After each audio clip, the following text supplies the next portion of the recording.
Hello dear viewers, this is ERi-TV English News broadcast live from the headquarters in the capital Asmara. With the latest news and developments for today, Thursday, 6 November, but first are the top stories. Training on labor administration conducted in various regions of the country. Various activities held by diaspora nationals. India and Israel sign a defense cooperation agreement. And Russian president orders proposal on possible Russian nuclear tests.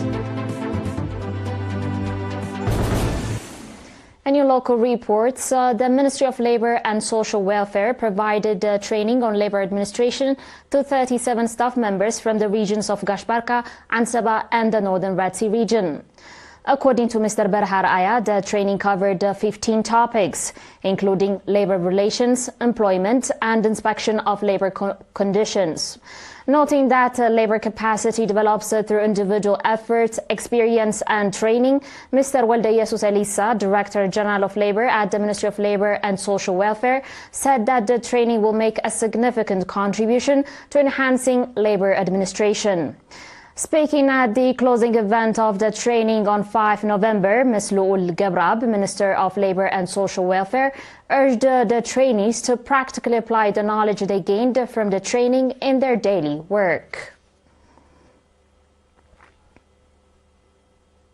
In other news, Eritrean communities in Sweden and the United Arab Emirates conducted various activities focusing on raising awareness, strengthening organization, enhancing contributions to national development programs, and promoting the true image of Eritrea and its people.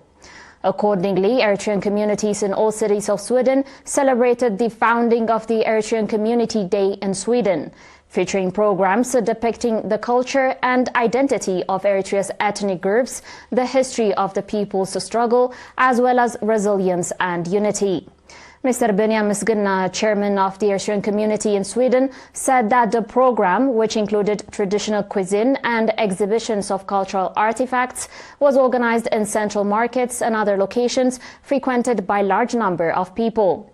Likewise, the Swedish branch of the National Association of Eritrean War-Disabled Veterans conducted seminars in the Swedish cities of Stockholm, Uppsala, Gothenburg, Örebro, Umeå, Sandviken and Katrineholm. These seminars, led by Mr. Abraham Kufletien, Vice Chairman of the National Association, Mr. Siyum Eldemariam, Member of the Central Committee of the National Association, and Mr. Takhasta Fisaye, Chairman of the Swedish branch, were aimed at enhancing awareness and strengthening participation and contribution of members in national development programs. In the same vein, a seminar was organized for nationals in Dubai, United Arab Emirates, focusing on the prevailing situation in the homeland and regional developments.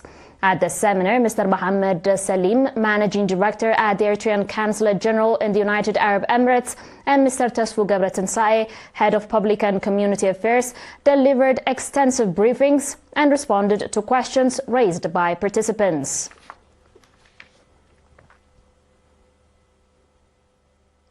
In continuation of yesterday's sorrowful announcement, the funeral service of veteran freedom fighter Fisaye Haile Afro, governor of the Central Region, was held at Asmara Cemetery, Martyrs Cemetery, today at 10 a.m. in the presence of President Isaias Afwerki, ministers, senior government and PFDG officials, army commanders, family members, and a large number of nationals.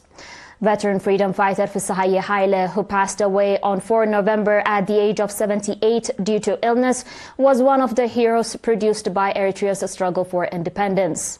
He devoted 52 years of his life to achieving national independence, safeguarding national sovereignty, and contributing to the nation-building process. He joined the Eritrean People's Liberation Forces in July 1973. After serving as a member of the Tahisha agitational group from 1972 to 1973. During the armed struggle for independence, he served his nation and people with utmost dedication in various capacities. including as a combatant in Eritrea's People's Liberation Army and in the EPLF departments of People's Administration and Intelligence and Security. After independence, veteran freedom fighter Fisahaye continued to serve his country as Deputy Governor of Asmara, Executive Director of the Northern Red Sea Region, Director General of the Customs Department at the Ministry of Finance, Director General of Civil Aviation, and Governor of the Gashbarka and Central Regions, respectively. President Isaias Afwerki laid a wreath on the tomb of veteran fighter Fisahaye Haile. Mr. Yemane Gebrab, on behalf of the PFDJ, Ambassador Abdullah Musa, Governor of the Ansaba region, on behalf of the Ministry of Local Government, Mr. Zari Tawelde Burhan, on behalf of the Central region, and Mr. Gideon Fisahaye, son of the veteran fighter. Veteran freedom fighter Fisahaye is survived by his wife and 3 children. Expressing deep sorrow over the passing away of veteran freedom fighter Fisahaye Haile, the Ministry of Local Government conveys condolences to families and friends.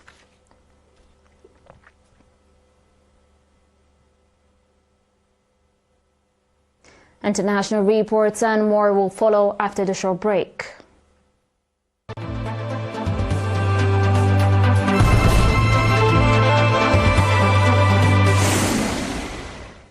Welcome back. India and Israel have signed a defense cooperation agreement that aims to deepen ties between the two nations, New Delhi's Defense Ministry has announced. The agreement was signed in Tel Aviv on Tuesday during a joint working group on defense cooperation. The ministry noted that the agreement would enable the sharing of advanced technology and would promote co-development and co-production. While the statement did not provide details of any deals, the Jerusalem Post reported that India would acquire rockets for its ground forces and medium-range surface-to-air missile defense systems developed by Israel Aerospace Industries for around $3.75 billion. The report noted that Israel Aerospace Industries would also convert 6 commercial planes into Indian Air Force refueling aircraft for $900 million. The signing of the agreement coincided with the visit of the Israeli foreign minister to New Delhi on Tuesday. And today's final report, Russian President Vladimir Putin has told top Kremlin officials to draft proposals for the possible resumption of nuclear weapons testing, as Moscow responded to President Donald Trump's order that the United States immediately resume its own testing after a decades-long of interruption. The Russian leader told his Security Council yesterday that should the U.S. or any signatory to the Comprehensive Nuclear Test Plan Treaty conduct nuclear weapons tests, Russia would be under obligation to take reciprocal measures, according to a transcript of the meeting published by the Kremlin. Trump said on October 30 that he had ordered the Department of Defense to immediately resume nuclear weapons testing on an equal basis with other nuclear-armed powers. Reports indicate that Moscow has not carried out nuclear weapons tests since the collapse of the Soviet Union in 1991. The United States last tested in 1992, China and France in 1996, and the Soviet Union in 1990.